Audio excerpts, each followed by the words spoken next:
रिंकू जी इस क्षेत्र के लोकप्रिय जुझारू साथी गौतम प्रीतम जी और इनकी टीम के सभी लोग, भाई नसीब जी और इस कार्यक्रम में उपस्थित सभी नौजवान साथी, बुद्धिजीवी साथी और देश के जागरूक, इस समाज के जागरूक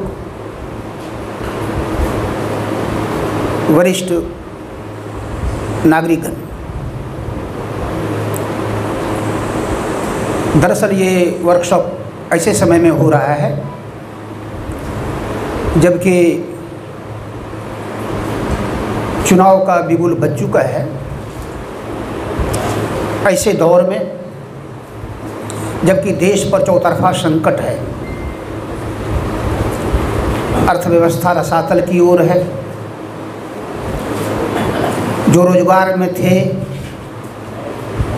करोड़ों लोगों के रोजगार छीने गए हैं और आगे भी लाखों करोड़ों लोगों के रोजगार को खत्म हो जाने की संभावना है। नए रोजगार पाने के, नई नौकरियां और सेवाएं पाने के लगभग दरवाजे बंद हो गए हैं और धड़ल्ले से हमारी आपकी राष्ट्रीय संपत्ति को मुट्ठी भर लोगों के हाथ में बेचे जा रहे हैं और निजीकरण का भयंकर दौर चल रहा है। ऐसे समय में हम अपने महापुरुषों को याद करते हैं जिन्होंने कि हमें संकटों से लड़ना सिखाया है, जिन्होंने कि हमें विचार दिया है, जिन्होंने कि हमारा मार्गदर्शन किया है। आज से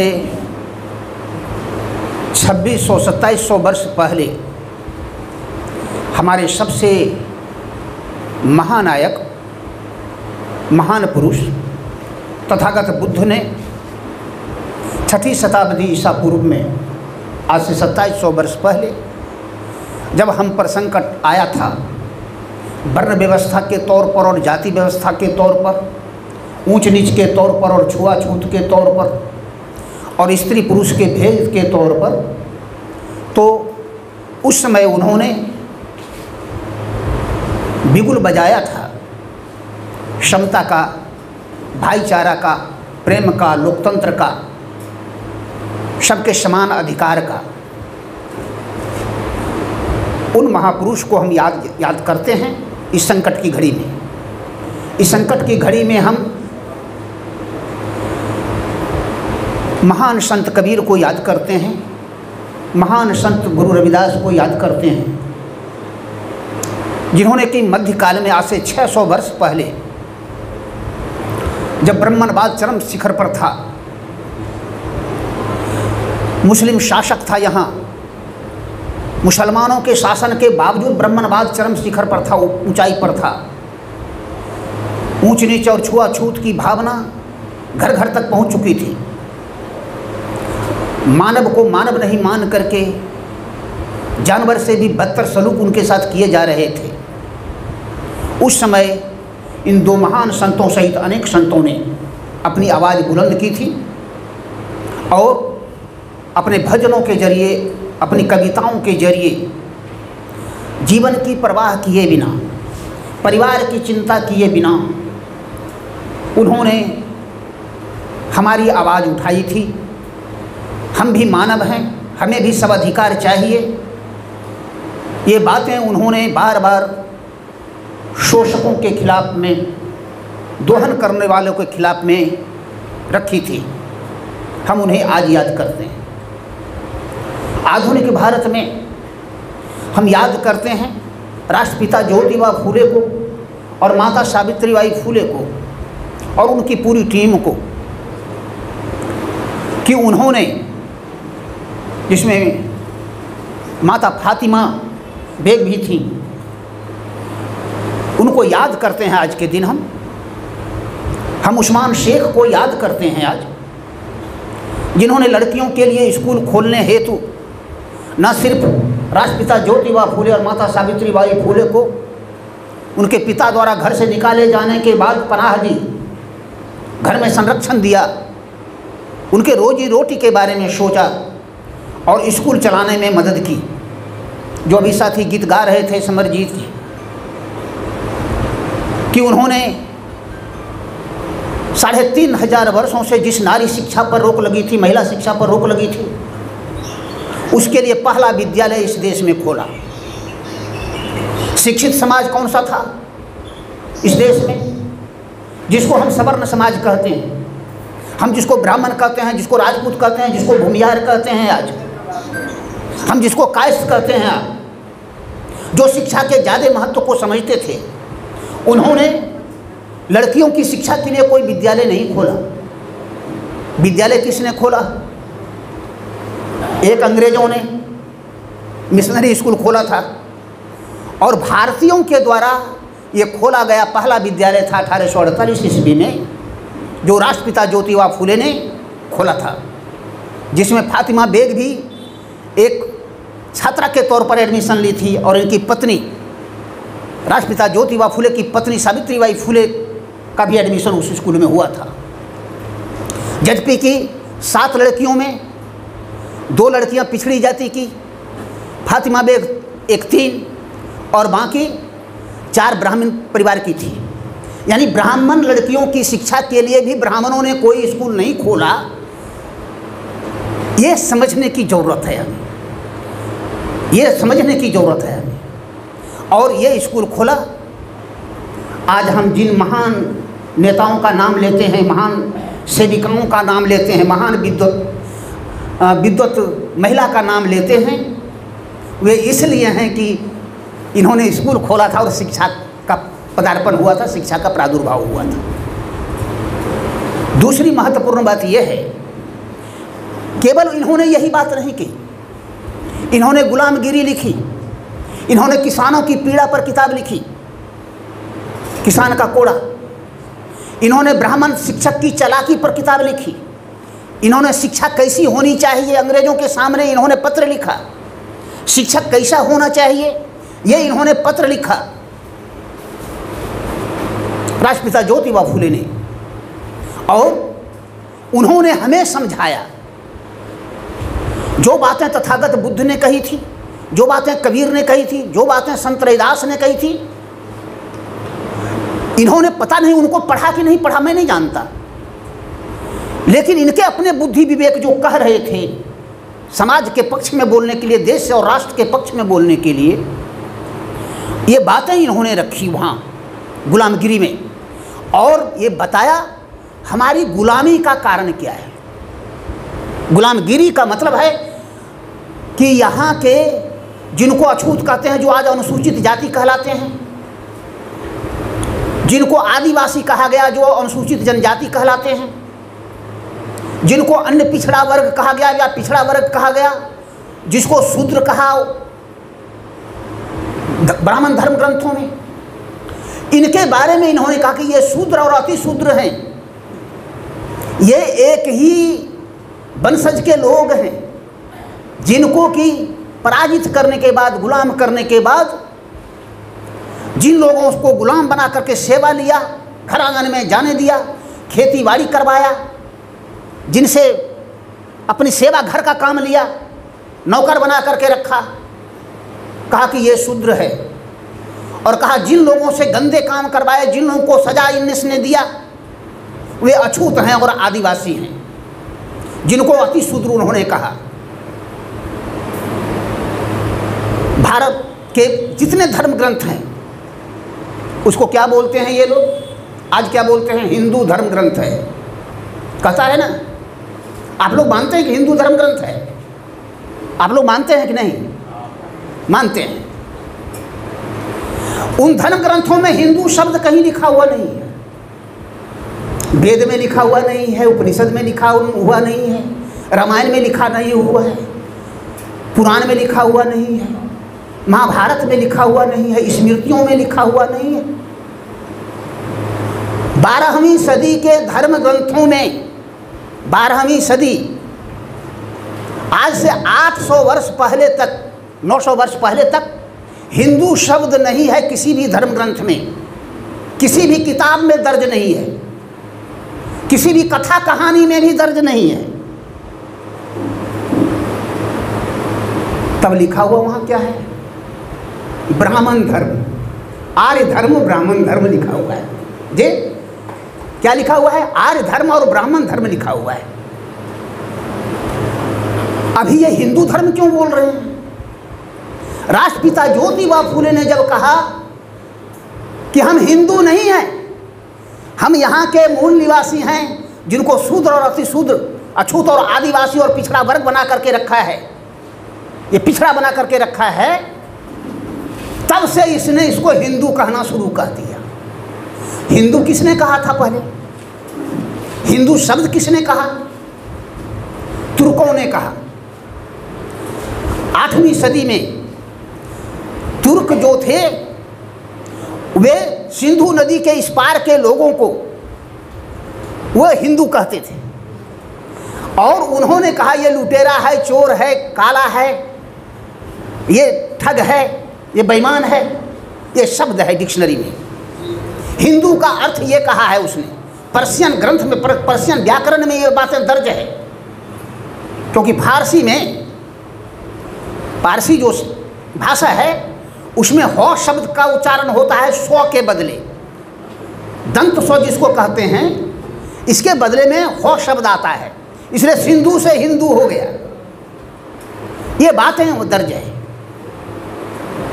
लेकिन आज ये आर्य ब्राह्मण धर्म क्यों नहीं कहते? जब धर्म ग्रंथों में लिखा हुआ है आर्य ब्राह्मण धर्म, तो ये क्यों नहीं कहते हैं ये?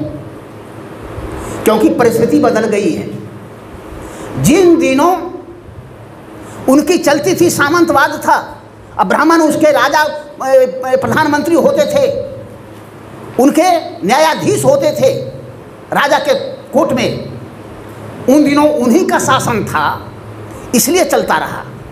लेकिन जब मुगलों का शासन आया, तुर्कों और मुगलों का शासन आया, इसने कोशिश की वहाँ भी मंत्री होने का, कुछ लोग हुए भी, लेकिन वे मुसलमान भी हुए और दूसरे लोग भी हुए, राजपूत से भी हुए, कायस्थ से भी हुए, केवल ब्राह्मण नहीं हुए। प्राचीन काल तक केवल ब्राह्मण ही मंत्री होते थे, कोई दूसरे मंत्री नहीं होते थे राजा के कोर्ट में, लेकिन ये हुए। और तब इन्होंने, जैसे ही अंग्रेज का शासन यहाँ आया, अम्बेडकर ने आवाज़ उठाई, राष्ट्रपिता फूले ने आवाज़ उठाई, रनाडे ने मांग की, डालने का अधिकार चाहिए, हमें नागरिक अधिकार चाहिए। तब से क्या किया? तब से ये हिंदू बोलने लगा, तब से ये हिंदू कहने लगा। धर्म को क्या बना दिया? हिंदू धर्म। हिंदू धर्म में क्या कोई राजपूत पुरोहित हो सकता है? नहीं हो सकता। कायस्थ हो सकता, सवर्ण भी नहीं हो सकता। ब्राह्मण को छोड़ करके भूमियार भी पुरोहित नहीं हो सकता। इसीलिए भूमियारों ने सब नाम रख लिया, ब्राह्मण का जो टाइटल था सब रख लिया है। किस लिए रख लिया है? कि ताकि कहीं चांस हो जाए तो पुरोहित भी बन जाएंगे। इन बातों को समझना जरूरी है।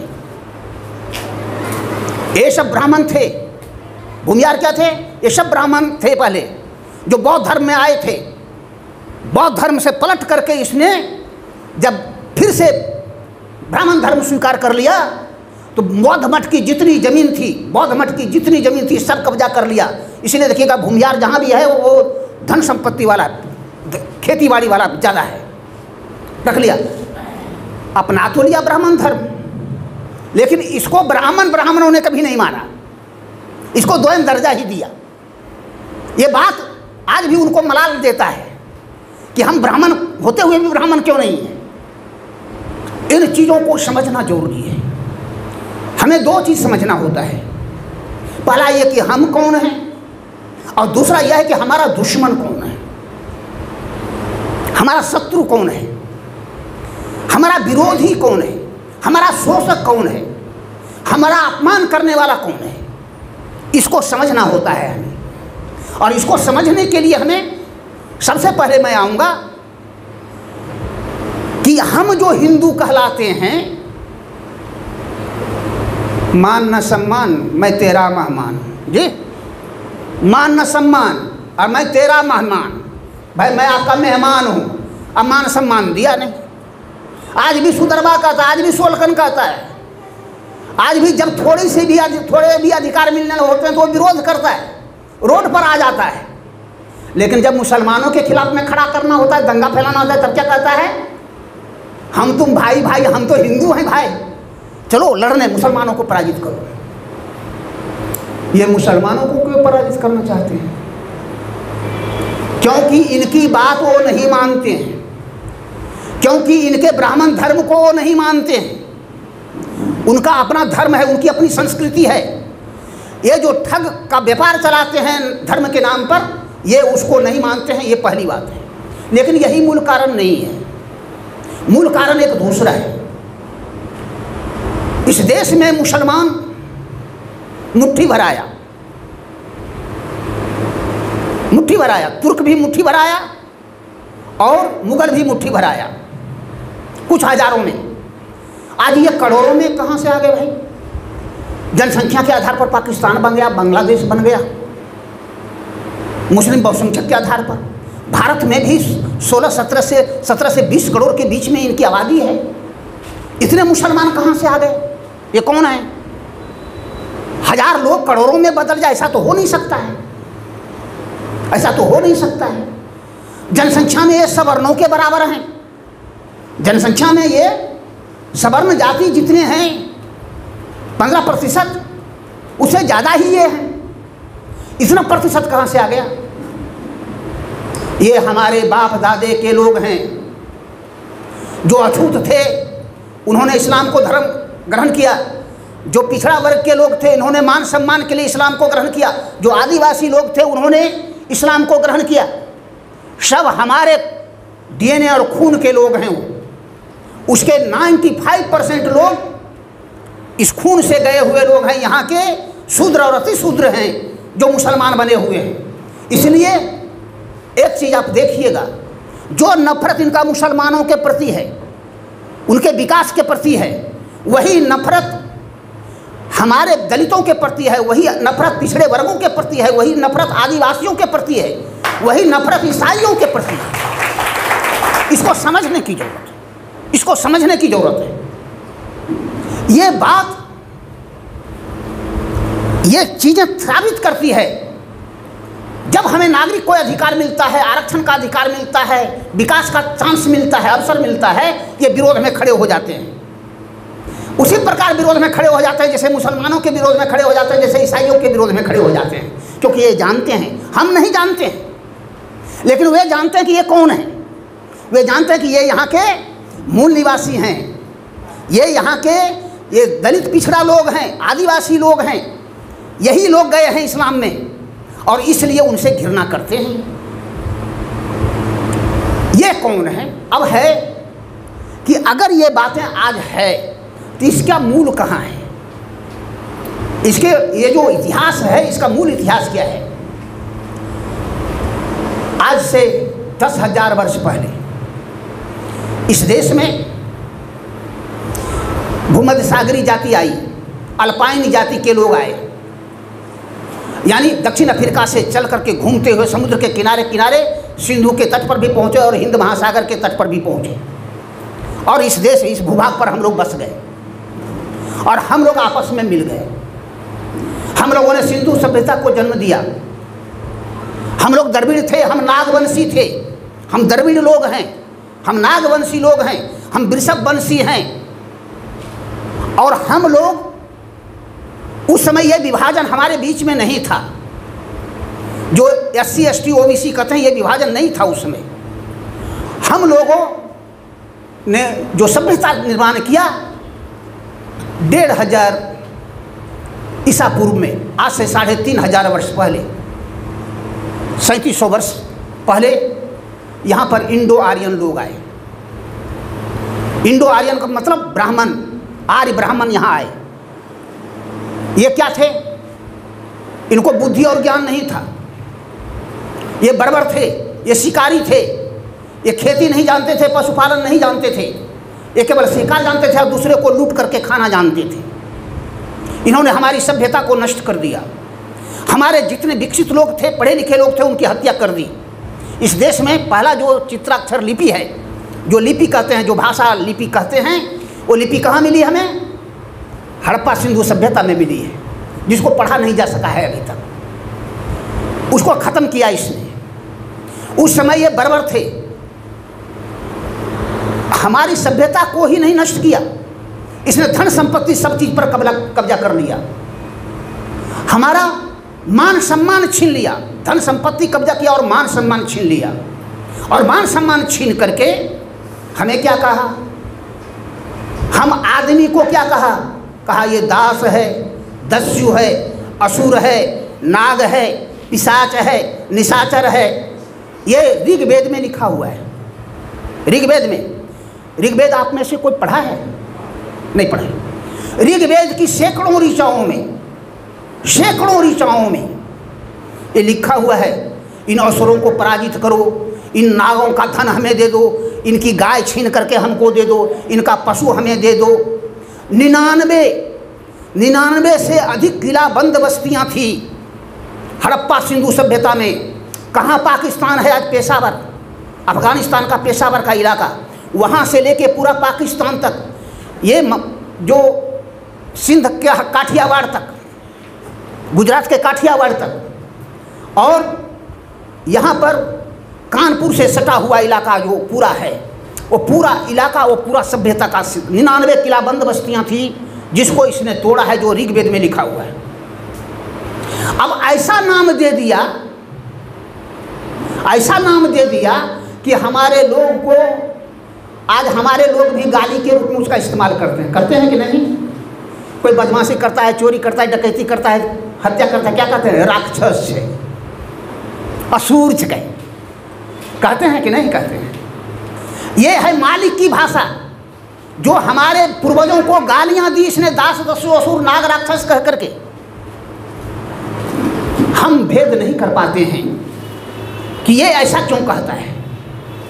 ये बातें रामायण और महाभारत में भी लिखी हुई है, वाल्मीकि रामायण में भी है और महाभारत में। रामायण महाभारत तो पढ़ा होगा आप लोगों ने, देखिए वाल्मीकि रामायण उल्टा करके और महाभारत में देखिए, लिखा हुआ है, ये बातें लिखी हुई है। हम केवल भक्ति के कारण से रामायण पढ़ते हैं और महाभारत पढ़ते हैं, इसीलिए सब चीज़ गड़बड़ हो जाता है। हम इतिहास के दृष्टिकोण से पढ़ते नहीं हैं कि ऐसा ये कहा क्यों है। ये बातें हो गई। आदमी को बानर कह दिया, हमने बानर मान लिया जी, बानर का मुंह बना दिया, हमने मान लिया। आदमी को पूंछ लगा दिया कि बानर है, पूंछ है, बजरंगबली पूंछ रही। बजरंगबली कहीं देखे हैं? नहीं देखे। अब सोचिए, जो आदमी की भाषा जान रहा है, आदमी की भाषा समझ रहा है, क्या बंदर आदमी की भाषा आज भी समझता है? ये सब बनाया है। ये हमारा जो गौरवशाली इतिहास था, उसको तहस नहस करने के दिशा में ये चीज़ें आई हैं। इनको समझना जरूरी है। हम यहाँ के मूल निवासी, जिसने यहाँ के धन संपत्ति को बनाया, जिसने इस देश को बनाने का काम किया, वो हो गया बानर, वो हो गया राक्षस, वो हो गया असुर, वो हो गया भालू, वो हो गया गिद्ध, वो हो गया गिद्ध। जटायु कौन है? गिद्ध ही तो है, वो जटायु हो गया जी, जिसने इस देश को बनाया, जो इतने लड़ाकू सब कुछ। अब सोचिए, एक भी आर्य ब्राह्मण राजपूत में कोई देवी देवता इसका भगवान नहीं उठा सका। पहाड़ उठाया है किसी ने? क्या कहता है? हनुमान ने पहाड़ उठा लिया। कहा है ना, कहा है ना? इतनी ताकत थी उनके पास। अब इतना गौरवशाली इतिहास हमारा कभी रहा होगा? कुछ चीज़ें तो थी, बलशाली तो थी, लेकिन उसको मटिया मेट कर दिया। मटिया मेट करके कहाँ बना दिया कि वो इसलिए उठा रहा है कि राम की भक्ति करता था, इसीलिए उठा रहा है। ये बातें हैं। अब बोले ताकत कहीं भक्ति से आती है? किसी पुजारी को पहलवान देखा है आपने? किसी पुजारी को, इतना बड़ा भक्त होता है पुजारी, किसी को पहलवान देखा है कुश्ती लड़ते हुए, 2.5 मन का पट्टा उठाते हुए, बोझा, चीनी का बोरा? नहीं। अब सोचिए कितना धूर्त और बेईमान है ये, इसकी धूर्तता इतनी है। हम यहाँ के मूल निवासी हैं, जिसको SC ST OBC और मुसलमान, आज बहुसंख्यक मुसलमान जो 95% मुसलमान है, 98% मुसलमान है, वो यहाँ का बहुसंख्यक, वही यहाँ का मूल निवासी है। और चूँकि ये बहुसंख्या में है, अधिक संख्या में है, इसलिए ये बहुजन है, इसीलिए ये बहुजन है। तथागत बुद्ध ने क्या कहा? तथागत बुद्ध ने कहा अपने साथियों को, जब उन्होंने ये ज्ञान दिया कि इन लोगों के हित के लिए, अधिकार के लिए, इन लोगों के मुक्ति के लिए काम करो, इनको समझाओ कि ये आदमी है, ये खड़ा हों, ये जगें, ये अपनी मुक्ति के लिए, जातिवाद से, ऊंच नीच से, छुआछूत से मुक्ति के लिए आगे आवें, महिला पुरुष सबको बोलो। क्या कहा उन्होंने? कहा बहुजन हिताय बहुजन सुखाय। बहुजनों के हित के लिए, बहुजनों के सुख के लिए आप आगे बढ़ो, आगे जाओ, घूमो। तुम्हारे जीवन का लक्ष्य होना चाहिए बहुजन हिताय बहुजन सुखाय।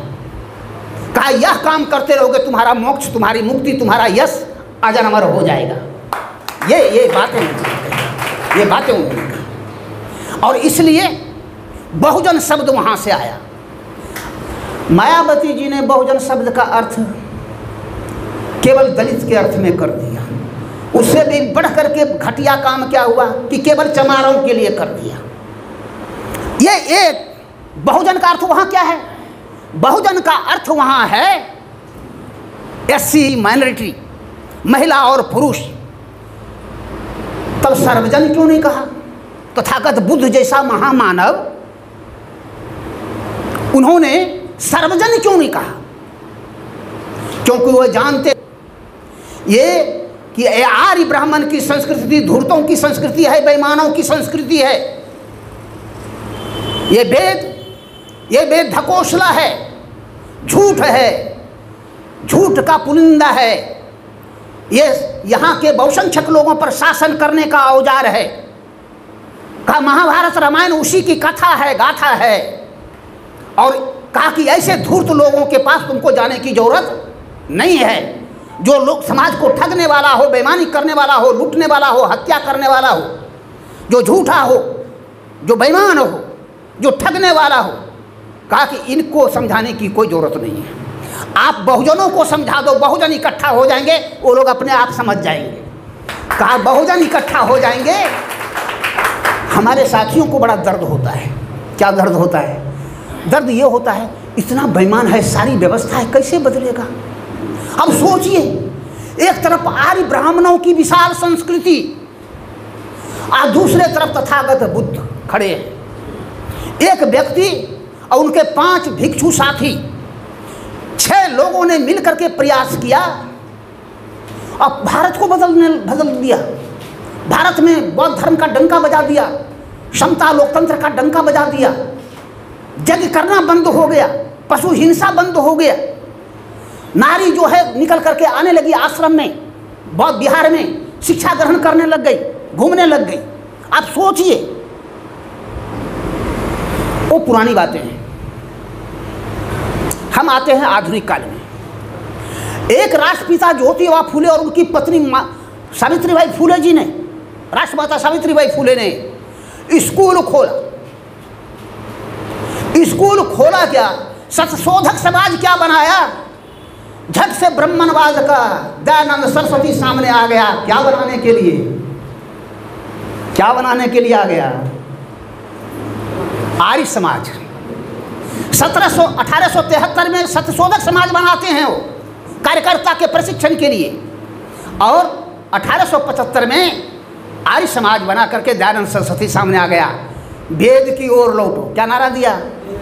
वेदों की ओर लौटो।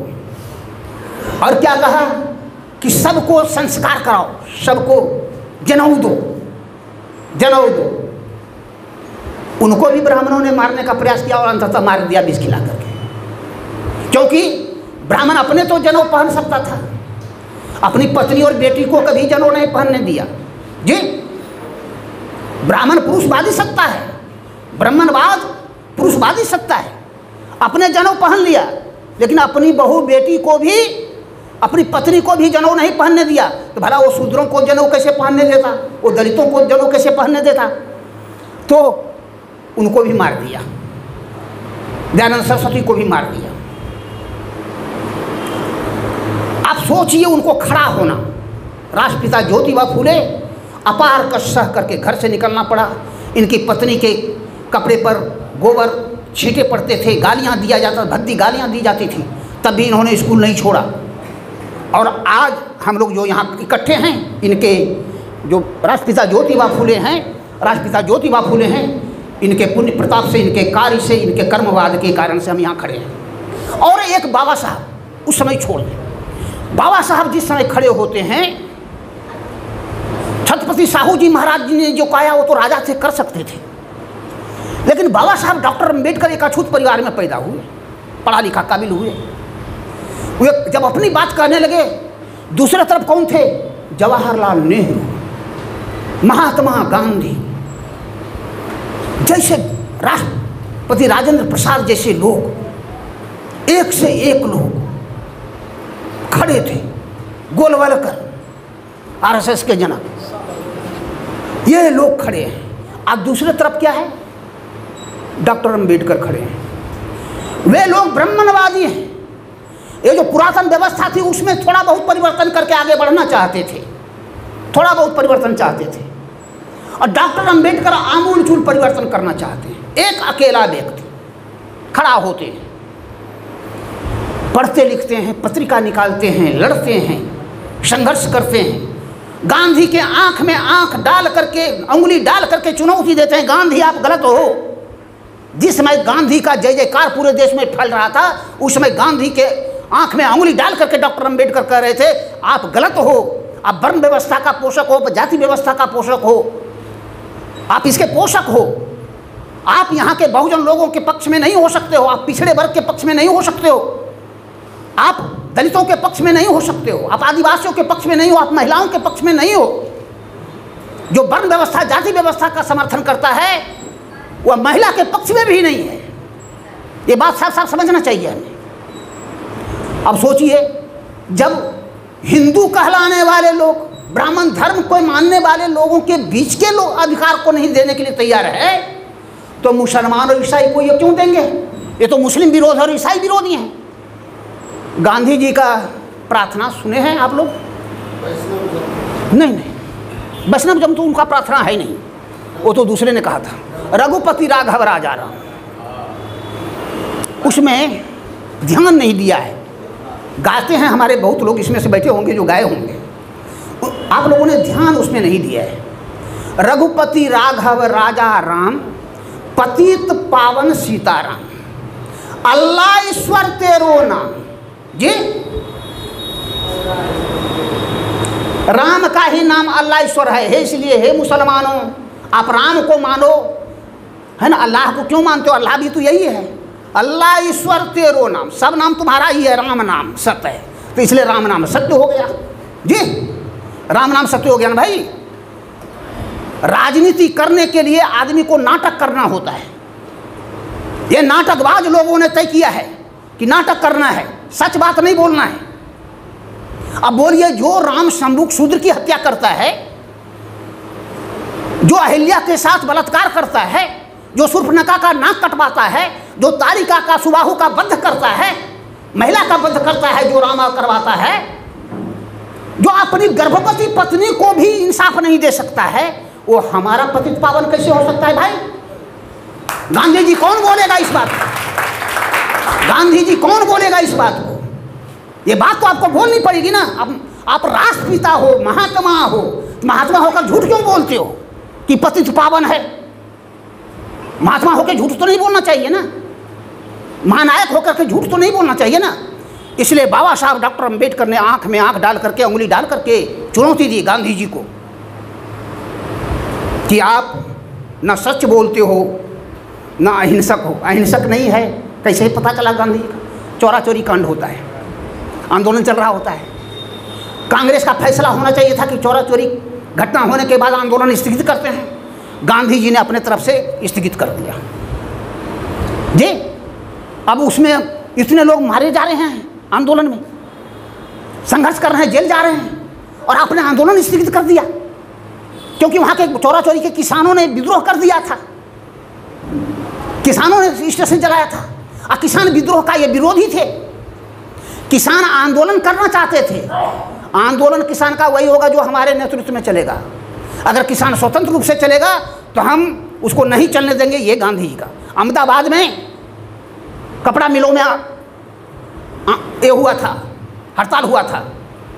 जॉर्ज पांचम जब आ रहे थे, गांधी जी ने क्या कहा कि मजदूरों को हड़ताल करने का अधिकार नहीं है।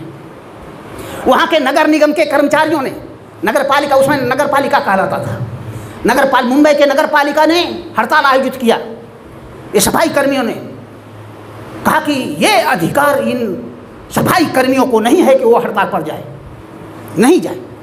मजदूरों का विरोधी, किसानों का विरोधी, महिलाओं का विरोधी, दलितों का विरोधी, पिछड़ों का विरोधी, आदिवासियों का विरोधी आप महात्मा कैसे हो सकते हो?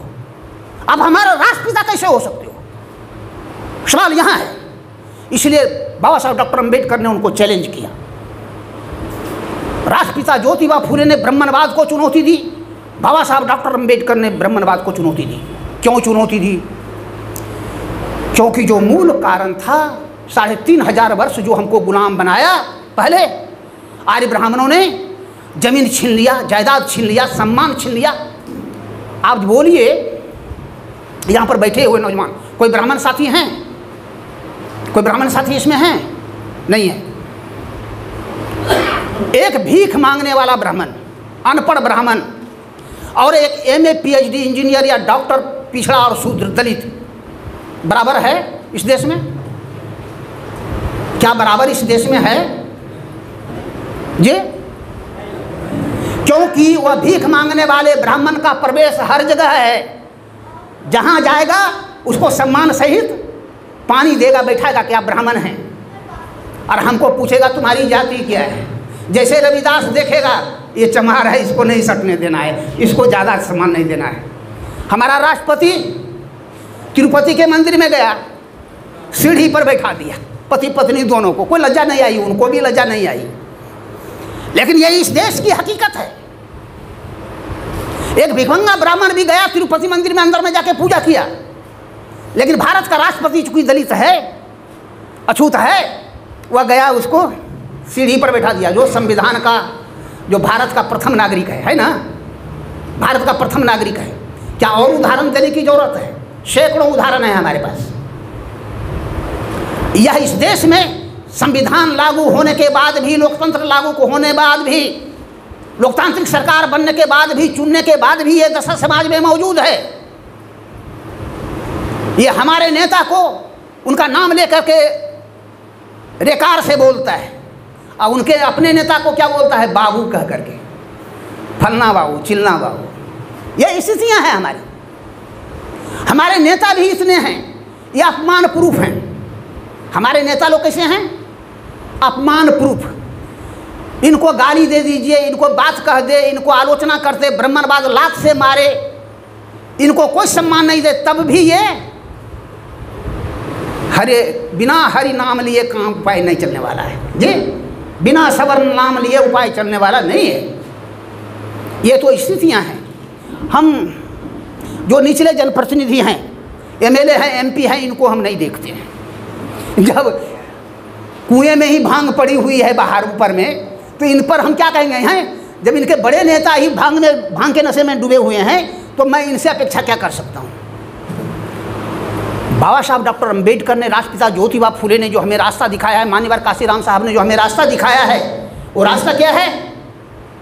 हमारा समाज जिस दिन इकट्ठा हो जाएगा, मूल निवासी बहुजन समाज, जब यह समझने लगेगा कि हम ये अनुसूचित जाति, जनजाति, पिछड़ी जाति, हम सभी एक हैं, हमारी समस्याएं एक है, महिलाएं हमारे साथ खड़ी हों कि वो हम उनकी समस्या हमारी समस्याओं के साथ जुड़े हुए हैं। सवर्ण महिलाओं को भी सम्मान नहीं है, लेकिन वो समझना नहीं चाहती हैं।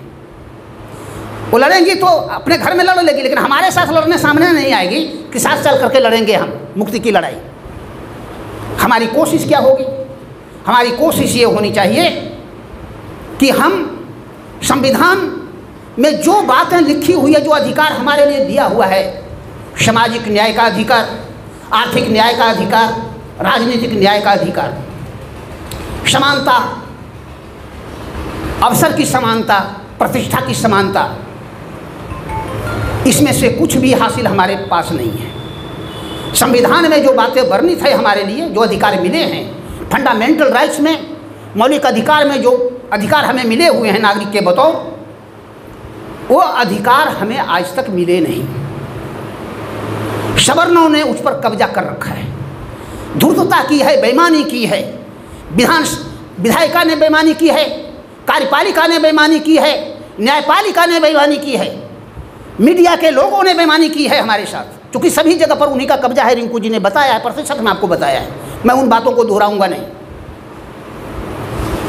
मैं केवल इतना कहना चाहता हूं कि जिस पिछड़े वर्ग की आबादी SC ST को छोड़ दें, उनको तो जनसंख्या के अनुपात में आरक्षण प्राप्त है संविधान में, लेकिन आपकी जनसंख्या तो 54% है। अगर मंडल कमीशन को ही माने आधार तब भी 52% है, तो आपका रिजर्वेशन 27% क्यों है? ये 52% क्यों नहीं है? ये लड़ाई हमें लड़नी चाहिए कि नहीं लड़नी चाहिए? ये हमारा कोई नेता आवाज़ उठाता है क्या? कोई नेता आवाज़ उठाता है क्या? किसी भी पार्टी का हो, नहीं उठाता है। क्यों नहीं उठाता है? क्योंकि जिस पार्टी का समाज सोया हुआ हो, जिस पार्टी का समाज सोया हुआ, जिस जाति समाज का यह पार्टी कहलाती है, पिछड़ा वर्ग की पार्टी, लालू यादव जी कितनों नाटक करना है, हमारे तेजस्वी भाई छोटे भाई हैं, कितनों ही नाटक कर लें, सवर्ण उनको वोट देने वाला नहीं है, न पहले दिया है ना अब देने वाला है। मायावती कितनों सर्वजन कर लें, कितनों ब्राह्मणों को टिकट मार दें, ब्राह्मण समाज उनको वोट तभी दिया था जब मुलायम यादव से छुटकारा पाना था। ये समझ लीजिए, उस समय वहाँ बहुजन समाज पार्टी मजबूत स्थिति में थी और समाजवादी मजबूत स्थिति में थी, कांग्रेस और बीजेपी बहुत कमजोर स्थिति में थी वहाँ। उस समय इनको चुन करके किसको हटा दिया? मायावती लाठी से तो मारती नहीं थी, तो वो कानून चलाती थी थोड़ा, लेकिन मुलायम सिंह यादव जी तो लाठी चला करके दम मारते थे जगह जगह पर। इसलिए ब्राह्मणों को लाठी से छुटकारा चाहिए था, यहाँ भी सवर्णों को लाठी से छुटकारा चाहिए, ये समझना जरूरी है। और इसलिए वो चुनता रहता है, मोहरा चुनता रहता है, रामविलास को चुन लेता है, नीतीश कुमार को चुन लेता है, ये सारी चीज़ें हैं। लेकिन एज ए होल हमारा नेता सब बेईमान क्यों है? चाहे कोई हो ऊपर के, हमारे नेता इसलिए बेईमान हैं क्योंकि हम लोग जग करके इकट्ठा नहीं हैं। जिस दिन हम लोग समझने लग जाएंगे कि नहीं, जो नेता हमारी बात नहीं करेगा हम उसको वोट नहीं देंगे, उस पार्टी को भी वोट नहीं देंगे, तो बातें बदलने लग जाएगी। हार तो रहे हैं, हार रहे हैं कि नहीं हार रहे हैं? मायावती जी पिछले 10 वर्ष से हार रही है वहाँ, अखिलेश जी का भी चल चुका है, अब कितना बरस हारेंगे कहना मुश्किल है। यहाँ भी हार जो है चल ही रही है। अभी तो जो ब्राह्मणवादी पार्टी की जो दलाली करेगा वही सत्ता में रहेगा, थोड़ा बहुत जो उससे अलग हटकर रहेगा उसको सत्ता में आने नहीं देगा। ये तो स्थितियाँ हैं, और ये आ ही नहीं सकेंगे जब तक कि समाज हमारा एका नहीं होता है। और हमें एक नए विकल्प की तलाश करनी चाहिए, समझना चाहिए चीज़ों के बारे में। ये काम कठिन नहीं है, केवल 10 वर्षों की मेहनत की आवश्यकता है, केवल 10 वर्षों की। जो चेतना फैली है नौजवानों में, इतने नौजवान कभी इकट्ठा होते थे एक जगह सुनने के लिए, बैठने के लिए, सुनाने के लिए, कभी होते थे क्या जी? कभी नहीं।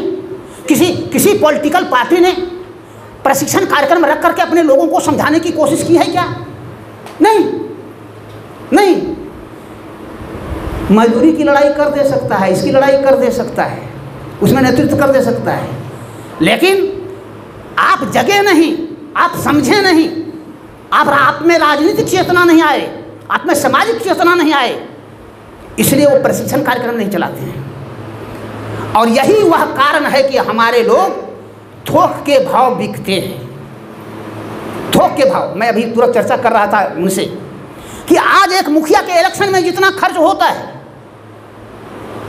उतना पहले एमएलए के इलेक्शन में भी खर्च नहीं होता था। अब बोलिए एक विधानसभा क्षेत्र में जितने पैसे खर्च होते हैं उतना पैसा एक मुखिया के इलेक्शन में, ग्राम पंचायत में खर्च हो रहा है। इसी से समझ सकते हैं करप्शन कहाँ तक गया है। भ्रष्टाचार कहाँ तक फैला है, इसको समझने की आवश्यकता है। इसलिए बाबा साहब डॉक्टर अम्बेडकर ने ग्रामीण स्वतंत्रता का, स्वायत्तता का विरोध किया था। कहा नहीं, वहाँ तो जिस जाति का बहुमत रहेगा, वर्चस्व रहेगा, वही हासिल करता रहेगा, तो बाकी लोग क्या करेंगे, झाल बजाएंगे। लोकतंत्र का मतलब है कि भाई नई प्रणाली विकसित हो। इसलिए उन्होंने गांधी जी के दृष्टिकोण का खिलाफत किया था। और दरअसल जो चीज़ें हमें जान करके, आज कोई सामान्य आदमी चुनाव लड़ सकता है क्या? अगर गौतम भाई सोचते हैं चुनाव लड़ने के लिए, तो मुझे आश्चर्य होता है, मुझे आश्चर्य जरूर होता है। लड़ना चाहिए, लड़ें आप।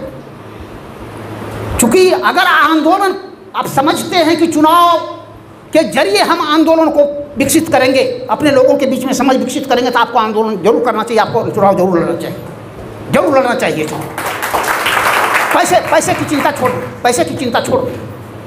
जितने पैसे हैं, चंदे के पैसे से लेकर के, है ना, सहयोग लेकर के आप करें, लड़ें। अगर ये आंदोलन विकसित करना चाहते हैं, और अगर आप सोचते हैं कि चुनाव हम जीत जाएं, चुनाव जीत जाने से दूसरा पक्ष हमारा नहीं है, क्योंकि हम उसकी बराबरी, जो 50 लाख से ऊपर पैसा खर्च करेगा एक विधानसभा क्षेत्र में, और हम 5 लाख भी खर्च करने की स्थिति में नहीं है। इसलिए क्या है, मजदूर चुनाव से अलग हट गया, किसान चुनाव से अलग हट गया, बुद्धिजीवी छात्र नौजवान अलग हट गया, इंसान आदमी चुनाव से अलग हट गया है। जो स्थितियाँ हैं, ऐसी स्थिति पैदा कर दिया है। दल की स्थिति तो अलग है, इस दल में या उस दल में, इसी का ऑप्शन तलाशते हैं लोग। यहाँ व्यक्ति नहीं देखते, विचारधारा नहीं देखते, कार्यक्रम नहीं देखते। हमें इसको देखना पड़ेगा, इसको मूल चीज़ बनाना पड़ेगा अपने चुनाव के क्षेत्र में। असली समस्या का जड़ यही है। माननीय काशीराम साहब ने, बाबा साहब डॉक्टर अम्बेडकर ने चुनाव लड़ने वक्त भी यही बातें कही थी। माननीय काशीराम साहब ने भी चुनाव लड़ने की बातें यही कही कि हम देखना चाहते हैं कि हमारे समर्थक कितने हैं।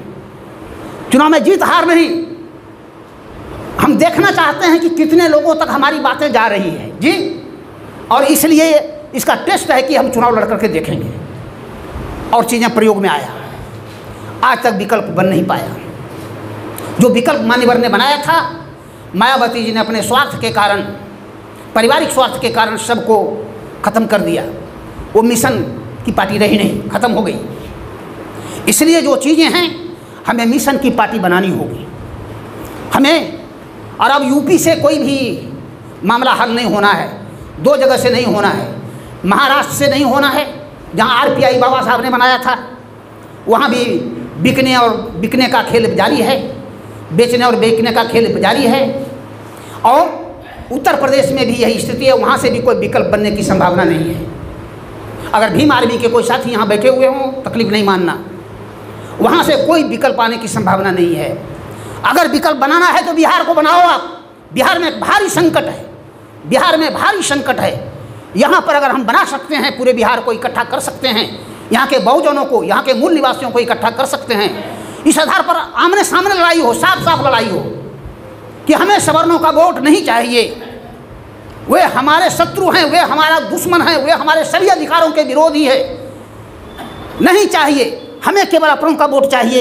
इतना नारा के साथ अगर जाइएगा, जब इतना नारा के साथ, तो चीज़ें बनने लग जाएगी, चीज़ें बनने लग जाएगी। हमारे मजदूर किसान भाई भी सोचेंगे। नहीं तो सोचिए आप, जो मजदूरी करते हैं हमारे भाई, उनकी कितनी मजदूरी है,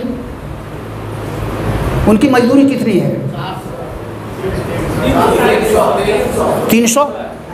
300 या 400 ज़्यादा से ज़्यादा जी। जिस दिन काम नहीं करने जाते हैं उस दिन मिलता है उनको 300 या 400। यानी जितना दिन काम मिलेगा, जितना दिन काम करेंगे उतना ही मिलेगा। किसी महीने में 10 दिन मिलेगा, किसी महीने में 20 दिन मिलेगा, किसी महीने में 15 दिन मिलेगा। कोई गारंटी नहीं कि 30 दिन का काम मिले। उन्हीं की मजदूरी सबसे कम क्यों है? सरकार में काम करने वाले जो लोग हैं, 4th ग्रेड जो एम्प्लॉय हैं, किसी का सैलरी 20,000, 25,000, 30,000, 40,000 से कम नहीं है। 4th ग्रेड का, 4th ग्रेड का जो कोई मेहनत का काम नहीं करता है, केवल पानी पिलाता है, टेबल साफ करता है, साहब का कहना मानता है, इसी के लिए। और जिन मजदूरों के बल पर ये खेती चलती है, पशुपालन चलता है, समूचा निर्माण चलता है, उनकी मजदूरी 300-400 ही क्यों है जी? फोर्थ ग्रेड के एम्प्लॉय रविवार के दिन नहीं जाते, छुट्टी के दिन काम करने नहीं जाते, तब भी उनको वेतन मिलता है। ये गारंटी कौन करेगा? हमें ऐसी सरकार चाहिए जो कि इसके गारंटी करे कि महीने में इतना पैसा मजदूरों को मिलेगा, चाहे काम करावे या ना करावे, उसकी न्यूनतम गारंटी होनी चाहिए। आज तक हमारे किसी नेता ने ये आवाज़ क्यों नहीं उठाई? दलित पिछड़े के इतने नेता तो हैं, ये आवाज़ क्यों नहीं उठाई? आज सवर्ण जाति के लोग पार्लियामेंट में ज़्यादा हैं अपनी जनसंख्या के अनुपात से, लेकिन कभी हम लोग भी ज़्यादा हुआ करते थे। 85% नहीं होते थे, लेकिन 60%, 50% तक होते थे। लेकिन तब भी ये सवाल क्यों नहीं खड़ा हुआ? विधानमंडल में तो पिछले 30 वर्षों से पिछड़ों का शासन है यहाँ, ये सवाल क्यों नहीं उठा? कौन है मजदूर? कौन है? कोई ब्राह्मण मजदूरी करने जाता है? भूमियारों में 1% भी लोग नहीं है जो मजदूरी करता है। कायस्थों में तो लगभग नहीं। राजपूत चोरी डकैती करके खा लेगा, लेकिन मजदूरी करने नहीं जाएगा। ये दशा है उसकी। ये हमने देखा अपने हमारे इलाके में, वो चोरी डकैती कर सकता है लेकिन मजदूरी करने नहीं जाता है, रिक्शा ढोने नहीं जाता है। ये कौन लोग हैं? ये हमारे लोग हैं। इनका दर्द कौन समझेगा? दरअसल चुनाव में ये एजेंडा बननी चाहिए कि मजदूरों की मजदूरी फिक्स करो मंथली के हिसाब से।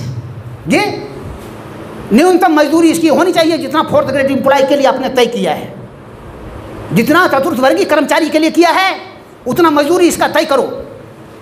ये जो कमा सकेगा ठीक है, नहीं भरपाई आप करो, भरपाई आप करो। लेकिन जब से ये मोदी सरकार आई है, तमाम तरह के कानूनों पर हमले हैं, मजदूरी आंदोलन पर ही हमले हैं, काम के घंटे पर हमले हैं, आरक्षण पर हमले हैं, सवर्ण आरक्षण ला करके संविधान पर हमले हैं।